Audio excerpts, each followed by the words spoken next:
अस्सलामुअलैकुम मैथमेटिशियंस, आप लोगों के लिए तीसरी वीडियो लेकर मैं हाजिर हूं। आप लोगों के बाकी के क्वेश्चंस टेस्ट डिले होने की वजह से मुझे भी टाइम मिल गया कि मैं आप लोगों को ये आगे के सवाल करवा सकूं, क्योंकि ये आगे के सवाल भी उतने ही इंपॉर्टेंट हैं जितने पिछले क्वेश्चन थे। इससे आपको जरूर कुछ ना कुछ आइडिया मिला होगा मेरी पिछली दो वीडियोस से। ये वीडियो भी उसी मकसद के साथ कि आपको कुछ आइडिया मिल जाएगा, कुछ ना कुछ हेल्प मिल जाएगी। और किस तरह के क्वेश्चन आ रहे हैं, जैसे कि मैंने आपको पहले भी बताया था कि डरने की बिल्कुल जरूरत नहीं है।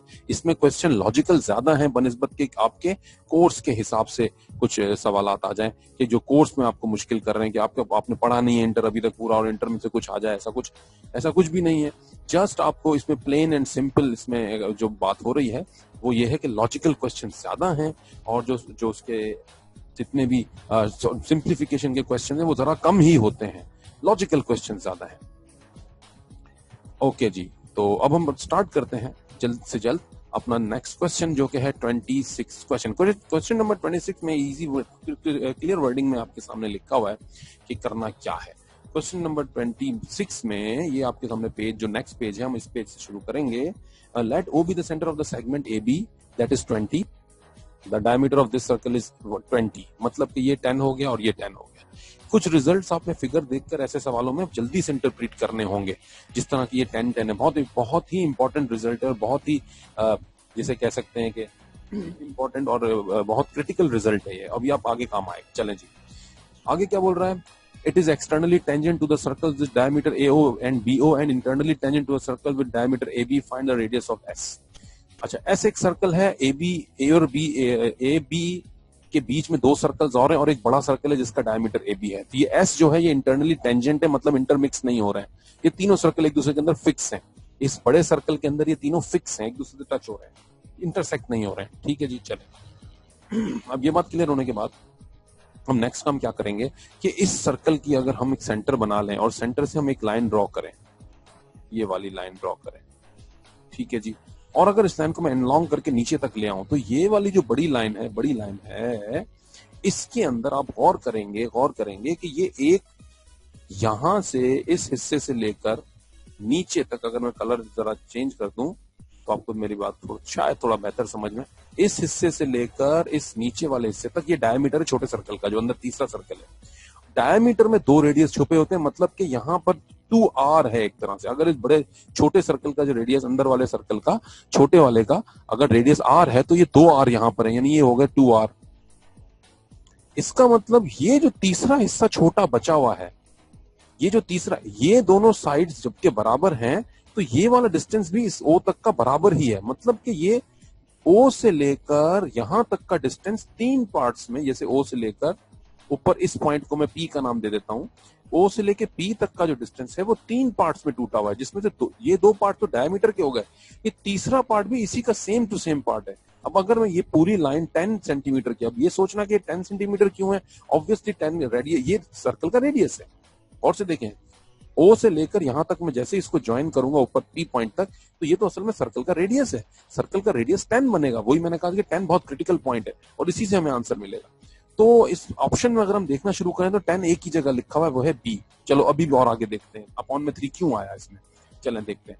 5 भी आ सकता है, 5.2 भी आ सकता है, कोई कटिंग हो जाए या कुछ हो जाए। चलो देखते हैं क्या है कि ये तीन पार्ट्स हैं और तीनों इक्वल पार्ट्स हैं, क्योंकि दो ये इक्वल पार्ट्स हैं। ऑब्वियसली रेडियस दोनों के दोनों इक्वल होते हैं, तो ऑब्वियसली जो तीसरा नंबर जो बचा है, ये भी दो ही इक्वल पार्ट, ये भी उन्हीं दोनों के इक्वल ही होगा, क्योंकि ऊपर distribution same to same line में हुई है। ये एक लाइन है जिसको मैंने दो इक्वल पार्ट्स में तोड़ा है, दो इक्वल पार्ट्स में, तो ऑब्वियसली ये वाला पार्ट भी इन्हीं के इक्वल होगा। लॉजिकल सी और सिंपल सी आम जिंदगी की बात है।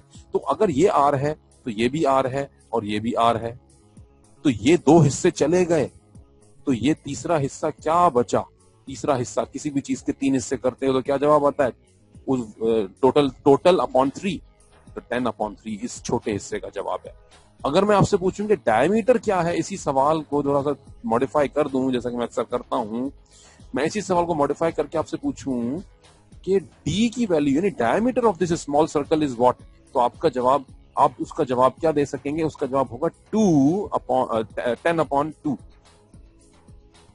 2 times 10/3, बल्कि 2 times 10/3, because 10/3 is the single part and we have in the diameter we have two parts, तो 2 इंटू 10/3 यानी 20/3 इसका डायमीटर बनेगा।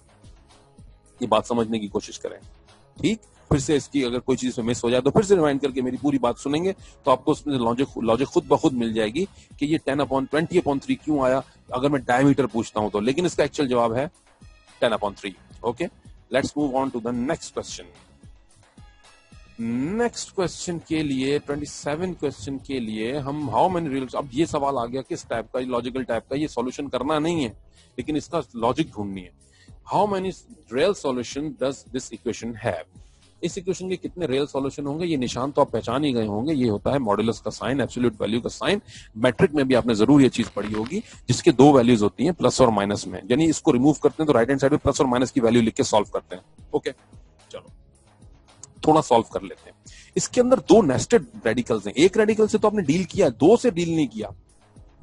शायद आज के लिए वो वक्त रह गया था कि आप, लेकिन वो उस एक की लॉजिक इस दो पे अप्लाई होगी, कोई घबराने की बात नहीं, कोई नई चीज नहीं है कि जिसमें आप बोलेंगे फर्स्ट ईयर की चीज है पता नहीं क्या, फर्स्ट ईयर में इसका कोई जिक्र नहीं है, ये जस्ट मैट्रिक में भी आपको दिया जा सकता था।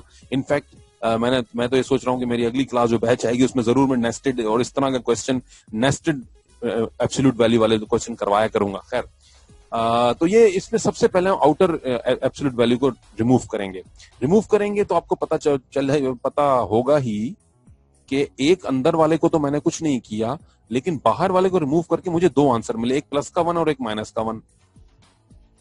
चलो जी, यहां तक तो बात क्लियर है।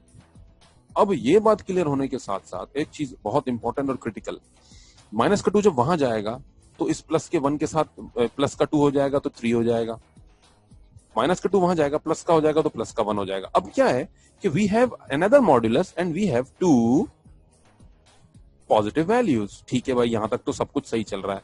फिर हम इनको सेपरेट कर देंगे, इन दोनों वैल्यूज के साथ इस मॉड्यूलस को सेपरेट कर देंगे। चलो भाई, एक 1 के साथ आ गया, एक इसके साथ आ गया, लेट्स से एक 1 के साथ आ गया, एक इसके साथ। अच्छा, अब जब हम इस फाइनल मॉड्यूलस को हटाएंगे तो we will get +-3 from this portion and we will get +-1 from this portion. सही है, एग्रीड। अब कहानी आएगी, थोड़ी सी कहानी में ट्विस्ट। ये -3 जब हम मूव करेंगे, ये -3 जब इसके पास आएगा तो -3 और ये +3 के साथ जब -3 ऐड होगा, मतलब कि -3 वहां जाके प्लस का हो चुका है और ये वाला यहां वाला +3, तो ये तो 6 हो गया। चलो भाई, यहां तक तो सब कुछ अच्छा चल रहा है। -3 और ये वाला वहां जाके जो प्लस हो जाएगा, ये आपस में कट जाएंगे, जवाब 0 आ जाएगा। 6 जवाब आया, 0 जवाब आया। ठीक है भाई, अभी तक तो कोई ऐसी कोई बुराई नहीं आई। 1 में +-1 में क्या होगा, और से देखें, इसमें अब इसी में हमारा असल जवाब छुपा हुआ है। +-1 में जब 1 रखेंगे, यानी प्लस का 1 रखेंगे, अब मैं इसको थोड़ा सा ग्रीन में लिखता हूं, दूसरे पोर्शन को किसी और कलर में लिख देता हूं, तो प्लस के 1 को जब हम प्लस का 1 लेंगे तो इस प्लस के 1 के साथ 3 प्लस होगा, 4 हो गया। ठीक है भाई, 4 power x is equal to 4 answer आ रहा है। चलो भाई, ठीक है। माइनस में लेंगे, यानी कि ये माइनस का 1 लेंगे और 3 - 1 करेंगे तो 2 आंसर आएगा। यहां तक भी बात अच्छी चल रही है। ठीक है भाई, 4 पावर x, अब यहां पे मैं इसको बाकी की चीज लिखता हूं, 4 पावर x, अब मैं सब मिटा के यहीं पे लिख देता हूं ताकि अब हम इस क्वेश्चन के इस स्टेज को देखें। 4 पावर x के बाद हमें एक मिला है 3, एक मिला है 0, एक मिला है 4 और एक मिला है 2।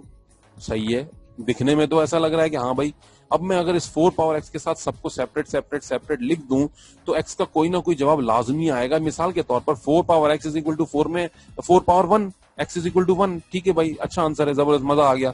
4 power x is equal to जो 3 आ रहा था, वो 4 power x is equal to 3 नहीं बल्कि 6 था। Yes, 4 power x is equal to 6 जो आंसर था। अब इसमें x का आंसर कोई इंटीग्रल नहीं है, लेकिन आंसर निकल सकता है लॉगरिथम्स को यूज करके। अगर मैं इसे लॉगरिथमिक फॉर्म में लिख दूं तो log base of 4 6 is equal to x, जिसका आप आंसर कैलकुलेटर पे इजीली मालूम कर सकते हैं। इधर आंसर नहीं पूछा है, लेकिन हमें यह बताना है, सोचना है कि क्या कोई ना कोई आंसर आएगा। ऑब्वियसली आएगा, log 4x कुछ तो पॉइंट्स में आंसर आएगा। चलो भाई, अब 2 का आंसर सोचने बैठे हैं। ये मैं आपको शर्त लगाता हूं कि आपने सब में, आप अच्छे इतने मैथमेटिशियंस माशाल्लाह, आप सभी सोच लेंगे कि 4 की ऐसी कौन सी पावर रखने पर 2 आंसर आता है। अगेन आप ये ट्रिक अप्लाई कर सकते हैं, log 4 ऑफ 2, इसमें लॉगरिथम का चैप्टर भी आप अप्लाई कर सकते हैं। अगर आप में से कोई मेरा स्टूडेंट है मैट्रिक का, तो उसको ये ट्रिक बहुत आसानी से पता चल जाएगी कि log 4 2 का आंसर क्या है। इनफैक्ट ये चीज तो मैंने अभी रिसेंटली भी करवाई थी कुछ 9th के स्टूडेंट्स को भी। अगर वो कोई, अगर आप उनमें से किसी से पूछ लेंगे जो भी मैट्रिक में है राइटली, तो वो भी आपको इसका जवाब दे देंगे फौरन से, छोटी सी ट्रिक से, वरना आप कैलकुलेटर से इसको ऑब्टेन कर सकते हैं। एनीवे, अब सवाल का जवाब दिखने में लग रहा है कि 4 है। मैंने अभी तक एक पॉइंट की बात नहीं की, मैंने अभी तक एक नंबर की बात नहीं की, मैंने 4 power x is equal to 0 की बात अभी तक नहीं की। और यहीं पर असल क्रिटिकल पॉइंट और यहीं पर इसका जो है पंच लाइन जिसे कहते हैं, पंच लाइन मौजूद है।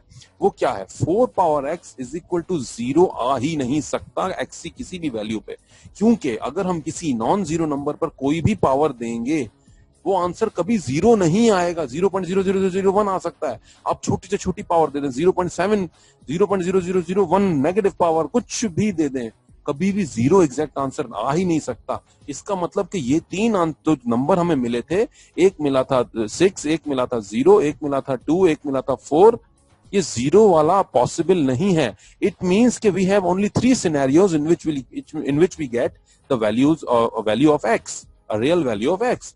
2 सिनेरियोज आर टोटली 3 सिनेरियोज। तो इसका फाइनल जवाब है 3 सॉल्यूशन, 3 रियल सॉल्यूशंस। ओके, चले जी, ये बात क्लियर हुई। बड़ा क्रिटिकल क्वेश्चन था ये। देखें, वही बात के लॉजिक इसमें ज्यादा लंबी चौड़ी नहीं है, बस ये थोड़ी सी ट्रिक्स के साथ काम करना है। 28 एक हार्ड कोर मैथमेटिक्स वाला सवाल, जिसके अंदर कुछ एरिया के फॉर्मूलाज वगैरह यूज होंगे। जरा ध्यान से देखें, सो मत जाइएगा देखते देखते, क्योंकि इसके अंदर थोड़ी लॉजिक भी है। मुझे तो बहुत फेवरेट लगती है ज्योमेट्री। बाकी मोस्टली स्टूडेंट्स को ज्योमेट्री ही परेशान करती है, लेकिन इसके अंदर मुझे उम्मीद है कि मैं आपको समझाने में कामयाब हो जाऊंगा। सबसे पहले तो वो कह रहा है कि एक पेंटागन है, मैं सवाल पढ़ लेंगे आप आराम से, इसको अंग्रेजी भी पढ़ लेंगे, वीडियो पॉज करके इसकी अंग्रेजी पढ़ लेंगे। मैं इसको लुब्बे लुबाब बता देता हूँ। वो बोला एक पेंटागन है जिसकी साइड, जो एक रेगुलर पेंटागन है, हेक्सागन है, जिसकी साइड्स जो हैं वो जो एक जितनी होती हैं। रेगुलर हेक्सागन, रेगुलर पेंटागन, जिनकी साइड्स एक जितनी लेंथ की होती है। एक रेगुलर हेक्सागन है, इसके अंदर ये 2 लाइंस बनी हुई हैं। कौन सी लाइन बनी हुई है? जी पॉइंट से लेके ई तक, और इसी जी पॉइंट से डी तक वाली, ठीक है। ये 2 लाइंस बनी, और ये 2 लाइन कैसे बनी हुई है? जी पॉइंट मिड पॉइंट है, ए बी का मिड पॉइंट है, ठीक है, यहाँ से 2 बनी हुई, और एक बीच में एफ सी एक डायगोनल है, सेंट्रल डायगोनल, उसको कट कर रही है, और एक जी से लेकर एफ तक एक डायगोनल बनी हुई है लाइक दिस। और इस तरह से सिचुएशन है। आपको बताना है कि क्या रेशो आएगा इस एरिया का और इस एरिया का, ठीक है। सवाल अपनी जगह पे सिंपल है, समझ में आ गया। चले, सबसे पहले तो मैं काम कर रहा हूं। वो सबसे पहला काम क्या है कि मैं इसे सेंटर से काट रहा हूं, बिल्कुल सेंटर से। अब इसका मकसद अभी आपको समझ आ जाएगा। ये काटने के बाद अब मुझे ये देखना है कि ये जो ट्रेपीजियम बन रहा है, ए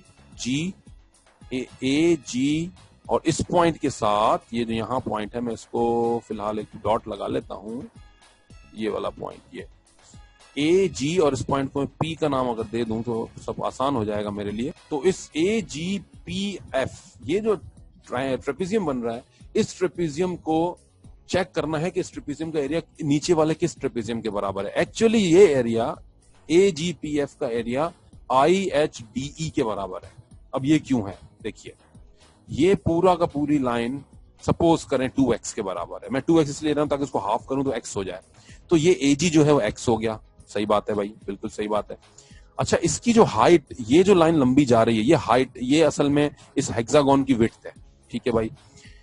ये जितनी भी विड्थ है, इस डायगोनल से कटने के बाद ये विड्थ आधी हो गई, मतलब ये विड्थ बराबर है। सही बात है। मतलब कि अगर ट्रेपीजियम की शक्ल में देखें तो इसकी हाइट, ए जी पी एफ की हाइट और आई एच डी ई की हाइट बिल्कुल सेम है, ठीक है भाई। हाइट दोनों की सेम हो गई। चलो आगे बात करते हैं। हेक्सागन में हाइट सेम होने के बाद अगर ऊपर वाली दोनों नॉन पैरेलल साइड्स की लेंथ सेम हो, नॉन पैरेलल की भी, दो non parallel pair of lines हैं, उनकी लेंथ सेम हो, तो उस ट्राइंगल, उन दोनों ट्रेपीजियम्स की शेप किसी भी तरह की हो, उसके जो है आंसर, फाइनल आंसर, यानी उसका जो एरिया होता है वो बिल्कुल सेम होता है, ठीक है। फॉर्मूला के हिसाब से ट्रेपीजियम का फॉर्मूला याद करवा दूं आप लोगों को। Area of trapezium is equal to h upon 2 height upon 2 and sum of parallel sides, ये ए और बी रिप्रेजेंट कर रहे हैं पैरेलल साइड्स के सम को। In the upper trapezium A G P F, A G and P F are the parallel sides, and in the lower triangle shaded triangle I H and E D are the parallel sides. Okay, चलो height दोनों की H है, दोनों की दोनों same है। अब मैं बाकी सबको क्लियर करता हूँ। हाइट यहाँ पे क्लियर है, मैं इसको थोड़ा सा बना देता हूँ। अब हाइट तो दोनों की सेम है। अब इसकी लाइन मैंने जो बनाई है, उस बनाने वाले के बाद मैं अब चेक करूंगा वन बाय वन के इस ट्रेपीजियम की क्या क्या चीजें सेम हैं और आखिरकार ये इनकी वैल्यूज क्या हैं। ठीक है जी, हाइट तो सेम हो गई। अब गौर से देखें, ए जी एक्स के बराबर है, जो मैंने ऊपर 2x को लेट कर लिया था, ये पूरी लाइन 2x है। जब ये 2x है तो ऑब्वियसली ये सारी की सारी 2x है, मतलब ये भी 2x है। ठीक है जी, चले। अच्छा, अब इस 2x, ये तो साइड की लाइन है, ये नीचे यहाँ पर ये 2x है, यहाँ पर साइड में 2x है, तो अब हम कैसे वेरीफाई करें कि ये जो है वो सेम ट्रेपीजियम है? हाइट तो सिर्फ सेम हो गई, सही है।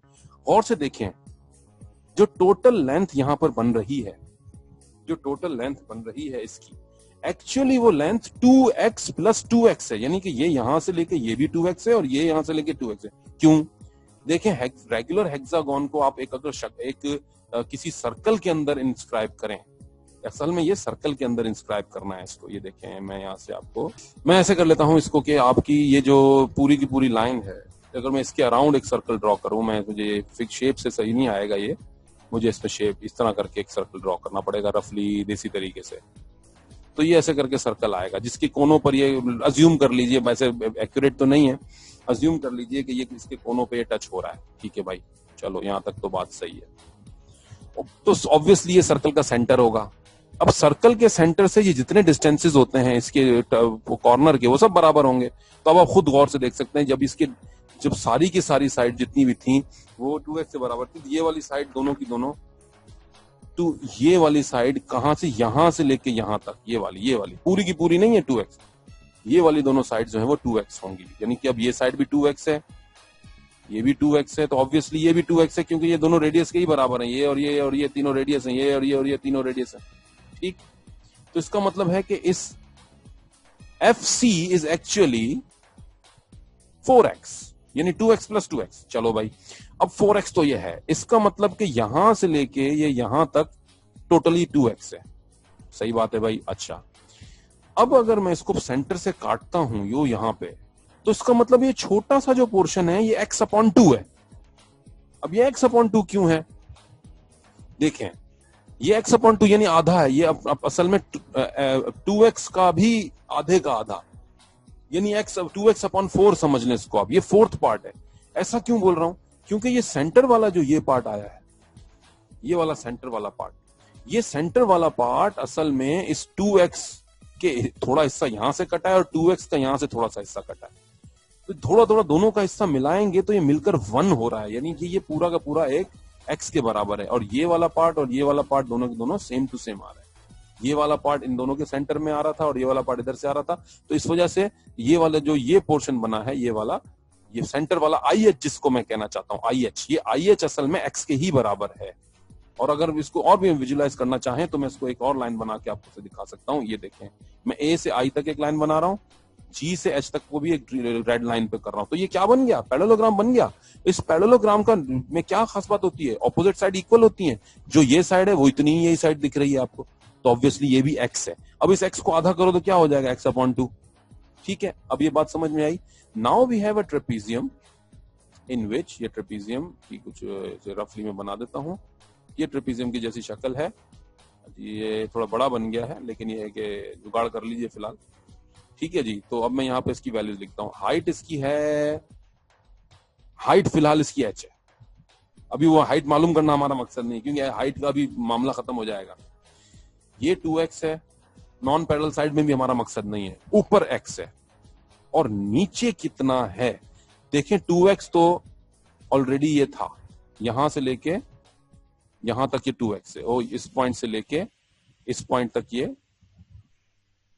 टोटली 2x है। ये इस पॉइंट से लेके इस पॉइंट तक टोटली 2x है। ठीक है भाई, चलो। अच्छा, अब इसमें ये वो पॉइंट मैंने एक गलत लगा दिया है, मैं पॉइंट मिटा देता हूँ, ये आपको कंफ्यूज ना करें, ये वाला पॉइंट। ठीक है जी, अब इसमें हम एक बात करेंगे। अब हमारा मकसद है ये ट्राइंगल की किसी तरह से हमें मिल जाए, क्या मिल जाए? ट्राइंगल की हमें एरिया मिल जाए, ये ट्राइंगल का। तो इस ट्राइंगल के हिसाब से हम इस ट्रेपीजियम को देख लेंगे। ये ट्रेपीजियम दोनों बराबर हैं, ये हमें पता चल गया। इन दोनों ट्रेपेजियम्स को, ये ट्रेपेजियम मैं फिर से बना देता हूँ, हाईलाइट कर देता हूँ मैं इसको थोड़ा डिफरेंट कलर से, जी से लेके मैं पी पॉइंट तक, जो रेड डॉट तक जो जोड़ रहा हूँ, ये ट्रेपेजियम सारा का सारा ए जी और ये रेड डॉट और एफ और नीचे वाला I H E D same to same area के हैं। ठीक है जी। अब अगर मैं इस वाले एरिया, इस वाले ट्रेपेजियम का एरिया मालूम करूंगा, जो कि मैंने अभी अभी बनाया है, ये वाला, यानी ये वाला, तो इसका एरिया इसी के बराबर का समझा जाएगा। ठीक है भाई। अच्छा, अब इसी ट्राइंगल के अंदर, अगर इसी ट्रेपेजियम के अंदर अगर मैं एक ट्राइंगल ड्रॉ कर दूं, ये थोड़ा सा अच्छा साफ सुथरा बना दूं तो मजा आएगा। लाइन बना देते हैं इसी के अंदर, ये जो शेडेड ट्राइंगल के लिए मैं एक लाइन ड्रॉ कर दूं, like this, just like this, तो कुछ ऐसा सिस्टम हो जाएगा ये वाला। ठीक है जी, यही लाइन बनेगी। ठीक है भाई। और इसको मैं थोड़ा सा बीच में आपको समझाने के लिए थोड़ा सा ऐसे थोड़ा सा कलर वलर भी कर देता हूँ। ये शेडेड है सारा। ठीक है, ये सारा शेडेड है, ये शेडेड हो गया। तो अब मकसद ये है कि हम इस ट्राइंगल को थोड़ी देर के लिए भूल जाएंगे, हम सारा काम करेंगे इस ट्राइंगल, बोल रहा हूँ, ट्रेपेजियम को याद करेंगे। ठीक है जी। चलो, अब इस ट्रेपेजियम का हम निकालते हैं एरिया। ठीक है जी। एरिया बहुत आसान सा फॉर्मूला था, मैंने अभी लिखा भी था, h अपॉन 2, h तो h है, 2 तो 2 है, a plus b, a is x, b is 2x। ठीक, चलें जी, ये हो गया h upon 2 multiply by 3x, यानी 3hx अपॉन 2। चलो भाई, ये तो ट्रेपेजियम का एरिया हो गया। ट्रेपेजियम के एरिया के बाद अब हम बात करेंगे इस ट्राइंगल के एरिया की, क्योंकि अब हमें ट्राइंगल का एरिया असल में ऑब्टेन करके अब ये देखना है कि इस ट्राइंगल के एरिया और इसके एरिया में क्या रिलेशनशिप आ रहा है। ठीक है जी। अब इसके एरिया को तो या नोट कर लीजिए कहीं पर, या मैं इधर साइड में लिख देता हूं, तो इसी को, इसके अलावा बाकी सब इरेज कर दूंगा। h अपॉन 2 या 3hx अपॉन 2। ठीक है जी, ये ट्रेपेजियम का एरिया, इसको फिलहाल ऐसे ही लॉक कर देते हैं। अब हम बात करते हैं ट्राइंगल के एरिया। ट्राइंगल के एरिया के लिए हम क्या मेथड अप्लाई करेंगे? ट्राइंगल के शेडेड एरिया निकालने के लिए हम इसमें एक और ट्राइंगल का एरिया ऑब्टेन करेंगे। ओके जी। तो इस वक्त हमें मिला है इस ट्रेपेजियम का एरिया, वो है 3hx डिवाइडेड बाय 2। अब इस एरिया को हम साइड में लिख लेते हैं, ऊपर लिख लेते हैं, लॉक कर देते हैं। ठीक है जी। अब हमारा मकसद है एक ट्राइंगल का एरिया ऑब्टेन करना, जो इस शेडेड ट्राइंगल के एरिया से हासिल करने के लिए हमें मदद करेगा। इस पॉइंट को मैं पी का नाम दे देता हूं। अभी हम एक ट्राइंगल को फोकस करेंगे, वो है FGP। क्यों हम इस ट्राइंगल का एरिया मालूम कर रहे हैं? क्योंकि इसी ट्राइंगल के अंदर एक यही ट्राइंगल शेडेड वाला आ रहा है, FGI। ठीक है जी। हमारा मकसद ये है कि इस FGP ट्राइंगल का एरिया ऑब्टेन करके उसमें से IGP ट्राइंगल का एरिया माइनस कर देंगे तो हमें ये शेडेड एरिया मिल जाएगा, और फिर इस एरिया के बाद हम इसके साथ कंपैरिजन कर लेंगे। ठीक है जी। अब ये हमारा मेन मकसद है। अच्छा, FGP ये राइट ट्राइंगल बनेगा, क्योंकि ये 90 डिग्री पर ये एंगल बन रहा है। राइट ट्राइंगल का एरिया बहुत आसानी से मिल जाता है, perpendicular upon base, perpendicular multiply base upon 2। ठीक है जी। परपेंडिकुलर GP वो हाइट के बराबर है, बेस कंप्लीटली 2x के बराबर है, लेकिन ये ट्राइंगल का एरिया है GFP का। हमें अब निकालना है IGP का।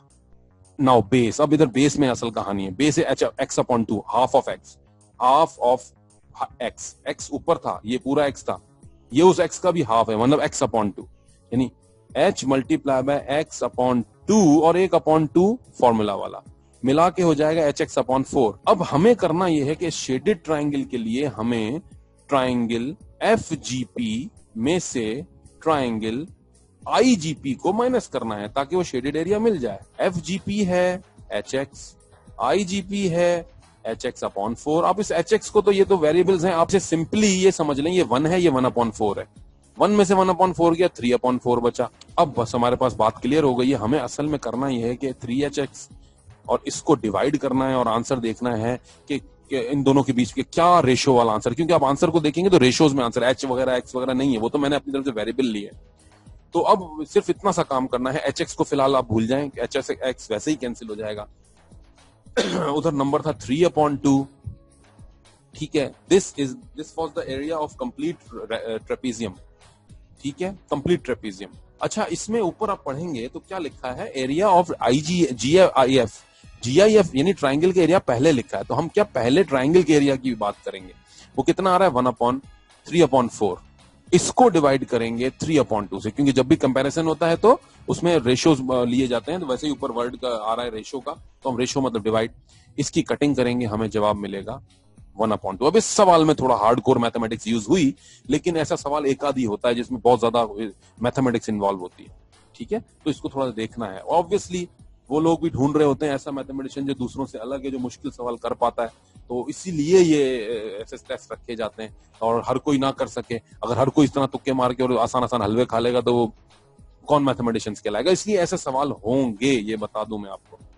क्लियर, ये बात किसी हद तक क्लियर हुई, ठीक है। अब इस पेज के बाद जो हम नेक्स्ट पेज करेंगे वो हमारा पेज है नेक्स्ट स्लाइड में, और वो है पेज ये वाला, ये ट्राइंगल्स वाला। अच्छा, ये सवाल एक आसान सवाल है जो कि मैं आपके लिए होमवर्क दूंगा, बस समझना इसमें क्या है। वो ट्राइंगल की 3 पिक्चर दी हुई है, बोल रहा है कि इनमें से कौन सी पिक्चर इसी ट्राइंगल की है, इसी तरह की सिनेरियो पर है। इसमें आप देख लेंगे रिंग्स बनी हुई है, एक सेंट्रल ट्राइंगल है, कौन सा वाला, जो व्हाइट है।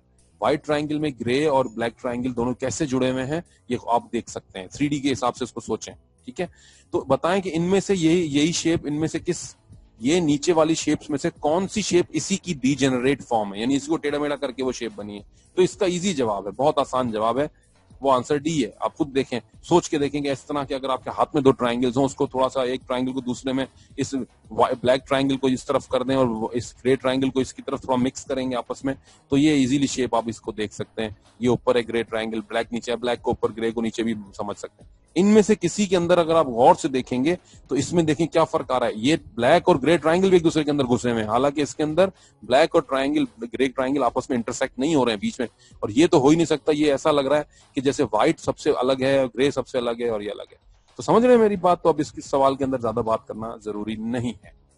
नेक्स्ट क्वेश्चन 5th क्वेश्चन के लिए मैं दिखाना चाहूंगा आपको एक शेप, और उस शेप के बाद आप खुद जज कर लेंगे कि 23 ट्राइंगुलर फेसेस का मतलब क्या है। पिरामिड आपको पता ही है किस तरह का होता है, एक ट्राइंगुलर शेप उसके ऊपर होती है। पिरामिड मतलब ट्राइंगल को as a face, as a walls use किया जाए, और ग्राउंड में कोई भी शेप हो सकती है, मिनिमम एक ट्राइंगल हो या फिर एक पेंटागन हो, एक क्वाड्रिलेटरल हो, स्क्वायर हो, कुछ भी हो।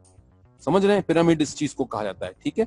आमतौर पर जो है वो पिरामिड ज्यादा को, जो आमतौर पर पिरामिड लिया जाता है, उसमें एक स्क्वायर की बेस होती है, बेस स्क्वायरिश बेस होती है, ठीक है, और उसके ऊपर ट्राइंगल्स बने हुए होते हैं, जो आपने देखे भी होंगे, पिरामिड ऑफ इजिप्ट और इस तरह की बातें आपने सुनी भी होंगी जरूर। एक तो वो पिरामिड होता है, सही है, लेकिन 3 साइड्स वाला भी होता है जिसमें तीनों ट्राइंगल्स आपस में जुड़े हुए होते हैं, और हेक्सागोनल पिरामिड भी होता है, और पेंटागोनल पिरामिड भी होता है, डेकागोनल भी होता है। वो बोल रहा है कि कौन सा ऐसा पिरामिड होगा जिसके अंदर जिस 23 अगर ट्राइंगुलर फेसेस हो। आप देखें पिरामिड में एक बात कॉमन है सब में कि उसके ट्राइंगुलर फेसेस होते हैं। ये देखें, ये पहला वाला प्रिमिटिव पिरामिड है जो कि एक ट्राइंगुलर बेस और बाकी 3 ट्राइंगल से मिलके, 3 ट्राइंगुलर फेसेस से मिलके बन रहा है। ये दूसरा वाला स्क्वायर ट्राइंगल है जिसकी बेस स्क्वायरिश है, यानी 4 नीचे कोने हैं और ऊपर 4 ट्राइंगल शेप जो है, ट्राइंगुलर शेप्स फेसेस आपस में जुड़े हुए हैं। जबकि ये पेंटागोनल के अंदर असल में 5 है, ये एक छोटी सी लाइन आपको दिख रही है, ये वाली अलग जो की हुई, ये 5वां इसमें फेस है, इसमें 5 ट्राइंगल जुड़ रहे हैं, 1 2 3 4 5। इसी तरह सोच सकते हैं कि अगर हेक्सागोनल शेप होती, जैसा कि अभी हमने सवाल भी किया, वो वाला एरिया वाला हेक्सागोनल शेप होती, तो उसके अंदर कितने पिरामिड्स आ जाते हैं, उसके अंदर भी कितने ट्राइंगल्स आते हैं, सॉरी पिरामिड नहीं, कितने ट्राइंगल्स आ जाते हैं उसके अंदर। ऑब्वियसली 6 ट्राइंगल, जितनी साइड्स उतने ट्राइंगल। सवाल ये नहीं कि ट्राइंगल कितने आएंगे, सवाल ये है कि उस ट्राइंगल की एजेस कितनी होंगी। एजेस, फिर से सवाल दिखा देता हूं, उसकी उस ट्राइंगल की एजेस कितनी होंगी। ये देखें एजेस, अब एजेस क्या होती हैं, चलें भाई आ जाए जरा फिगर पे। ये एजेस इसको कहते हैं, जो साइड्स होती हैं, लाइन है ये, जैसे यहाँ पर एक, जैसे कि सबसे प्रिमिटिव को देखते हैं, 3 इसमें फेसेस, 3 ट्राइंगल्स जुड़े हुए हैं। एजेस देखिए, 1 2 3 और 3 नीचे वाली कितनी हो गई, 6। 3 ट्राइंगल्स हैं तो 6 फेसेस आई हैं। चलो एक और एग्जांपल देख लेते हैं, नीचे 4 उसकी लाइंस दी, 4 ट्राइंगल जुड़ रहे हैं, ट्राइंगल 4 हो गए, फेसेस काउंट करें, 1 2 3 4 5 6 7 8, कितनी हो गई, 8 फेसेस, 8 एजेस हो गई। अच्छा, इसमें फेसेस का जवाब सवाल भी बन सकता है, वो मैं उस पर आता हूं। अब मुझे कोई भी सोच के बता देगा कि अगर टोटल ट्राइंगल 23 लगे हुए हों तो एजेस बताओ कितनी होनी चाहिए। इजीली आप ऊपर से उसकी एक सीक्वेंस समझ गए होंगे, 6 के बाद 8, 8 के बाद क्या आएगा, ठीक है जी, यानी कि 3 है तो 6 है, 4 है तो 8 है, 5 है तो कितने, 10 है तो कितने, और फिर इस तरह से इजीली आप जवाब दे सकते हैं। जरा सोच लीजिए एक सेकंड के लिए, वीडियो को पॉज करके, क्या जवाब आना चाहिए। वैसे ये मैं आप पर ही छोड़ता हूँ कि इसका जवाब क्या आएगा। मुझे पूरी पूरी पूरी उम्मीद है कि आप इसका जवाब बिल्कुल सही देंगे। ठीक है जी, आंसर ऑप्शन में देख सकते हैं आप और इजीली इसको गेट कर सकते हैं। ठीक है जी, next question. The following sketches suggest right angle triangle, which one is indeed a right triangle. ये सबसे आसान क्वेश्चन है, इस पूरे अब तक के सवालों में सबसे आसान क्वेश्चन है। थोड़ी सी आपको पैथागोरस थ्योरम को याद रखना पड़ेगा।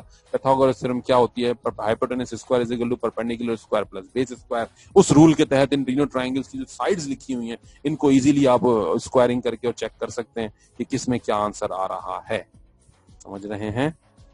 ठीक है, तो बस इस तरह से आप इसको चेक करेंगे। मेरे ख्याल से मेरे ज्यादा बताने की इसमें भी जरूरत नहीं है। इजीली आप इसमें से कौन सा ट्राइंगुलर जो है वो जो राइट ट्राइंगल है वो तीनों में से इजीली उनकी साइड्स को स्क्वायर करके और सम करके आप इजीली चेक कर सकते हैं। ठीक है जी, ये भी आपको मैं होमवर्क के तौर पर, ईदी के तौर पर होमवर्क देना चाहता हूं। नेक्स्ट क्वेश्चन है 7। अच्छा, ये कहानी अगेन मैथमेटिक्स से रिलेटेड कम है, लॉजिक से रिलेटेड ज्यादा है। What is the first leftmost digit of the smallest positive integer whose digits add up to 2019? सुनने में लग रहा है अरे ये कैसे मिलेगा भाई? ऐसा कौन सा नंबर लेफ्टमोस्ट डिजिट कौन सा होगा उस नंबर का जिसके सारे नंबर्स जो डिजिट्स हैं उनको सम करें तो 2019 आंसर आए, इतना बड़ा जवाब आए। चलो भाई, चलो सोचना शुरू करते हैं। जरा सोचिए कि एक मैं आपको ऐसे एक सिंपल सा नंबर देता हूं, मतलब ऐसे ऐसा नंबर लिख के दिखाओ छोटे से छोटा जिसके डिजिट्स को सम करें, प्लस करें, डिजिट्स को सम करें। जैसे 123 है तो इसके डिजिट को सम करेंगे 6 आंसर आएगा, 1 + 2 + 3। तो इस तरह ऐसा कौन सा छोटे से छोटा नंबर सोच के बताइए, वैसे बड़े से बड़ा हो सकता है, छोटे से जिसके डिजिट्स का सम 18 आए, 18। चलें 1 से शुरू करते हैं। अगर मैं एक बड़ा सा नंबर ले लूं, 18 1 लिख दूं, 1 1 1 1 1 1 1 1 18, 1 खरब 1 लाख 100 ऐसे करके इसको पढ़ेंगे तो 18 तक तो खरब शरब पता नहीं क्या क्या हो जाएंगे। तो इतना बड़ा नंबर आया। चलें भाई उसको थोड़ा छोटा करते हैं। 2 की बात, तो 2 कितने आएंगे? 9 2 आएंगे, क्योंकि 2 9 18 होता है, 9 2 आएंगे, 9 दफा। क्या इससे छोटा हो सकता है? अगर हम इस गौर से देखें, 18 के अगर हम 2 2 के पीसेस लिखेंगे तो ज्यादा लिखने में आएंगे, जाहिर सी बात है बड़ा नंबर हो जाएगा। 3 3 के लिखेंगे थोड़े से कम लिखने में आएंगे, 6 पीसेस। ठीक है, 6 6 के पीसेस लिखेंगे, 6 के पीसेस लिखेंगे तो 3 लिखने में आएंगे। चलो हम आहिस्ता आहिस्ता छोटा हो रहा है, क्योंकि 6 6 लिखेंगे उसका सम करेंगे 18 आएगा, ये छोटा नंबर हो गया। क्या इससे भी छोटा पॉसिबल है? जी हाँ पॉसिबल है। 99 सबसे छोटा नंबर और इसका सम करें 18 आ रहा है। तो क्या समझ में बात आई कि 9 के लेना देना है इसके साथ। चलो भाई, अब 9 ऑप्शन में है नहीं, लेकिन इस तरह नहीं देखना है कि ऑप्शन में है या नहीं, लेकिन 9 है नहीं तो अब इसकी कहानी कुछ डिफरेंट होगी। अब हम करेंगे क्या, 219 को जरा जल्दी से चेक करेंगे कि 9 के टेबल में ये कितनी टाइम्स आता है। मतलब हम इसके नंबर को बनाने के लिए कितने 9 मैक्सिमम कितने 9s ले सकते हैं। डिवाइड करने पर आपको जो है इसका 2 टाइम्स अप्लाई हुआ तो 221 हो गया, फिर 2 टाइम्स अप्लाई हुआ, फिर 2 टाइम्स अप्लाई हुआ, 21 के बाद इसमें बचेगा बाकी 3, फिर उसके बाद 39 हो गया, फिर उसके बाद 4 टाइम्स अप्लाई हुआ, 224, यानी 224 9 आएंगे। आ गए 224 9, बाकी बच गए 3। तो उस 224 तो ये हो गया 9 + 9 + 9 + 9। In other words 9 × 224 will give us 2016। 216 जवाब आएगा, करके देख सकते हैं आप। वरना आम लॉजिक है, इसमें 224 तक चलेगा, 3 बचेंगे तो बाकी 216 ही बचे ना, 3 निकाल दो 219 में से, तो 216 बच गए। जो आखिर में आपने 3 लगाना होगा, क्यों लगाना होगा? क्योंकि पूरी सम हमें 2019 करना है। वो जो लास्ट में 3 लगेगा, लास्ट में, क्या ये नंबर जो लिखने में आएगा 224 दफा 9 आएगा, फिर जाके एक 3 आएगा, क्या ये नंबर सबसे छोटा है? इन डिजिट्स से ही सबसे छोटा नंबर कोई और बन सकता है? बिल्कुल बन सकता है। अगर हम बजाय शुरू 3 को लास्ट लगाने के स्टार्ट में लगा दें तो हो जाएगा 3 बिलियन ट्रिलियन या समथिंग एंड आगे, तो ये फिर भी छोटा है 9 से। तो ये हमारा जवाब है, left most digit will be. Clear हुई बात?